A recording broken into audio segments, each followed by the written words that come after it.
बिस्मिल्लाहिर्रहमानिर्रहीम। मेरा नाम नदीम अहमद है। मैं प्रिवेंशन ऑफिसर हूँ थैलेसीमिया सेंटर में, शेख ज़ायद हॉस्पिटल रेमा खान में। आज हमने एक ब्लड डोनेशन कैंप किया हुआ है मंठार RHC में।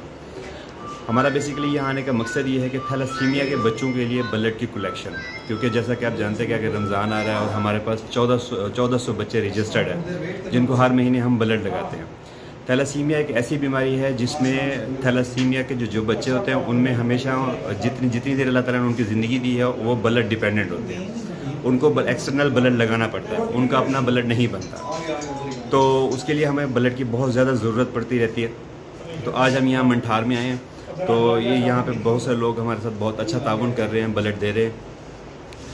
थैलेसीमिया को हमें समझना पड़ेगा थैलेसीमिया है क्या। थैलेसीमिया की अगर हम एक इकसाम की बात करें तो 3 किस्म का थैलेसीमिया, एक बड़ा थैलेसीमिया, एक दरमियाना और एक छोटा थैलेसीमिया। बड़ा थैलेसीमिया का बच्चा जो होता है उसमें हमेशा ब्लड हमें एक्सटर्नल, जब उसको ज़िंदा रखने के लिए हमें ब्लड लगाना पड़ता है उसको। जो दरमियाना थैलेसीमिया उसमें यह है कि ब्लड की कम ज़रूरत पड़ती है, और जो छोटा थैलेसीमिया है उसमें यह होता है कि ब्लड जो है ना ब्लड नहीं लगता, लेकिन लोग लाइक नॉर्मल पर्सन होता है। और अब मैं दूसरी साइड पे आऊँगा कि जिनकी उम्र 15 से 45 साल तक है वो ब्लड दे सकते हैं। ब्लड देने के फ़ायदे बहुत ज़्यादा हैं, नुकसान साइंटिफिकली कोई नुकसान नहीं है इसका।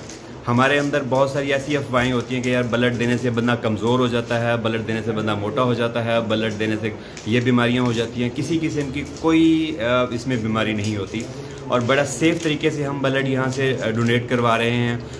तकरीबन सारे टेस्ट कर रहे हैं हम हेपेटाइटिस B, C और HIV के, और यहाँ पे लोगों का बहुत अच्छा हमारे साथ रिस्पॉन्स है। Thank you.